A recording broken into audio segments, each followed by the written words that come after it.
West 2 News starts now with breaking news. I really see something that said, take a look at what happened.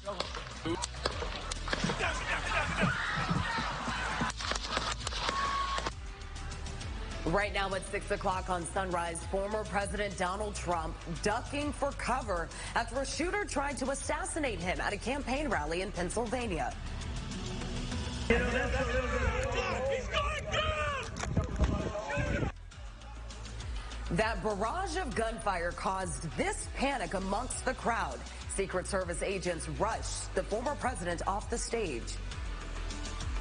It just all happened so fast. But then we heard other shots. And a man in the bleachers, kind of to the right of me in the bleachers, took a gunshot wound to the head. And those agents took out the 20-year-old shooter who killed one rally attendee and hurt 2 others. And now the FBI is leading the charge. We had what we're calling an assassination attempt against our former president, Donald Trump. We're doing everything we can to make sure that this is thoroughly investigated. This morning, we're hearing the response from Central Florida lawmakers, world leaders, the White House, and more. And we look at how this could change the course of the 2024 election moving forward.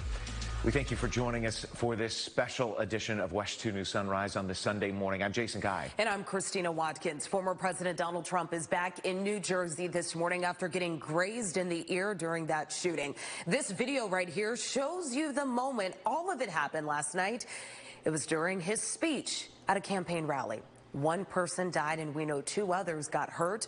The FBI identified the suspected shooter as Thomas Crooks. And the Secret Service team shot and killed the suspected shooter. Yeah, and overnight the FBI said it's surprising the shooter could get off as many rounds as they did. West 2 Spencer Tracy is following up on this morning for us. And Spencer, really the big question right now is the motive behind this. I think it's on everyone's minds right now. And FBI says the shooter's motivation was an assassination. However, law enforcement is still looking into why and how this happened. Now, Thomas Matthew Crook is a 20-year-old registered Republican. Public records show he previously made a donation to a Democratic group. The FBI says the shooter was not an attendee at the rally. This happened just 46 miles outside of Pittsburgh, Pennsylvania. Law enforcement says he was on a roof less than 150 meters away from where Trump was speaking. Now, there is video of the man wearing gray camouflage lying motionless on the roof on a nearby manufacturing plant. Now, the FBI says the shooter was surrounded by members of the U.S. Secret Service, where he was then killed. Law enforcement recovered an AR-style rifle as well. This evening we had what we're calling an assassination attempt against our former president, Donald Trump. It's still an active crime scene. As I mentioned, we have a number of agents on scene. We also are working closely with other federal agencies, our state partners, and our local police partners as well. As the U.S. Secret Service continues to investigate the shooting, Florida officials are sharing their opinions on the incident. Governor Ron DeSantis says Casey DeSantis and I are praying for Donald Trump and his family. Florida Senator Rick Scott says this was clearly an assassination attempt on President Trump. I'm glad he seems okay, and I'm praying for him and all who were at the rally. There is zero tolerance for violence. Democratic U.S. House Representative Maxwell Frost of Florida's 10th Congressional District says this is terrifying to see the videos and images coming out of former President Trump's rally. I'm praying for the safety of every single person. Political violence is disgusting and should be fiercely condemned. Now, President Joe Biden says everyone must condemn the attack. The White House says Biden spoke to Trump after the shooting incident. Now, the FBI says it was surprising that the shooter was able to get off as many rounds that were fired. Officer says the details will come out in a later investigation. Christina and Jason. All right, Spencer, we'll check in with you soon. Thank you. Now, that scene of this shooting, as you saw for yourself, it was bloody and it was chaotic. Yeah, our national investigative correspondent, John Cardinale, gives us a play-by-play of how exactly everything happened. Hello, Butler, and hello to Pennsylvania. Former President Donald Trump was speaking at a podium about border crossing numbers with his supporters behind him. That's when 5 shots over the course of 2 seconds rang out. You can see right at the second bang, Trump grabs the right side of his head and then gets down to the ground after the fifth shot. Watch as Secret Service then jump on top of him. You can hear people yelling to take cover. 2 seconds later, those bangs begin again, 5 or 6 in a row. 10 seconds go by and there's another pop, and people in the crowd scream. 31 seconds later, you can hear personnel, apparently Secret Service or security, say this. Good. Shooters down. Are we good to move? We're clear. Let's move. After a few more seconds, the podium microphone picks up Trump saying this. Let me get my shoes. Got you, sir. I got you, sir. Let me get my shoes, sir. Hold that in your head. It's bloody. So we got to move to the bus. After all of that, Secret Service rushes Trump off the stage.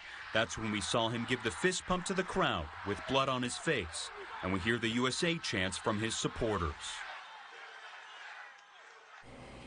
And so just to give you an example of how close investigators said the shooter was to that stage, take a look right here at your screen. You can see just under 150 yards away. And we've learned this was actually outside of the Secret Service perimeter. Now, as the FBI continues this investigation this morning, witnesses are going to play a major role. Some people at the rally said they saw the suspected shooter before the chaos unfolded. And the video showing all of that, you're about to see it, it may be tough to watch.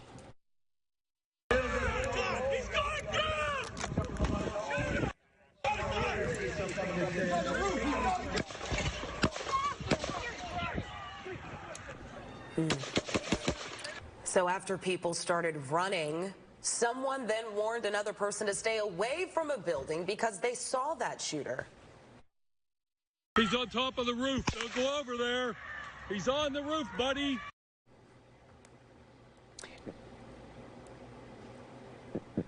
Now, the former president is thanking the Secret Service along with law enforcement for keeping him safe.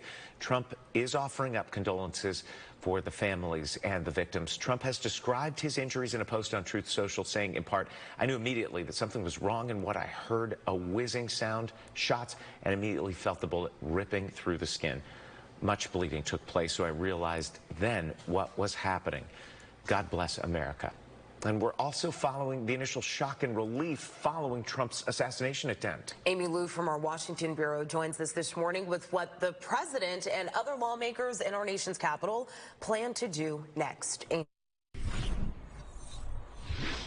Jason and Christina, President Biden cutting his weekend trip to Delaware short to return to Washington. The White House saying that he did have a chance to speak with former President Trump last night, shortly after delivering his remarks earlier that evening. There's no place in America for this kind of violence. It's sick.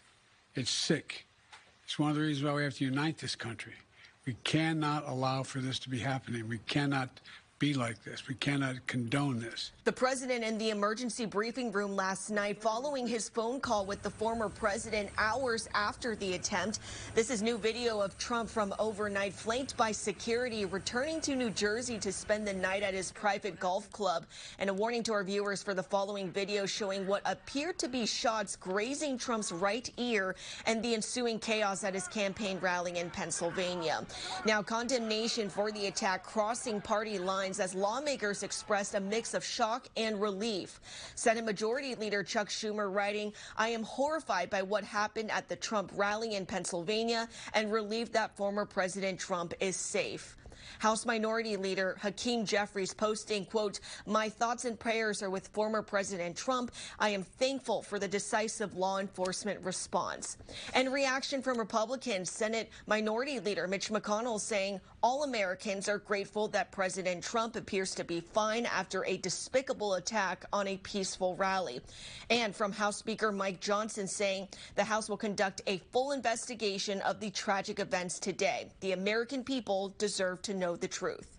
And Speaker Johnson adding that he wants law enforcement to testify in committee hearings as soon as possible. He and other lawmakers who you just heard from all saying that political violence has no place in America.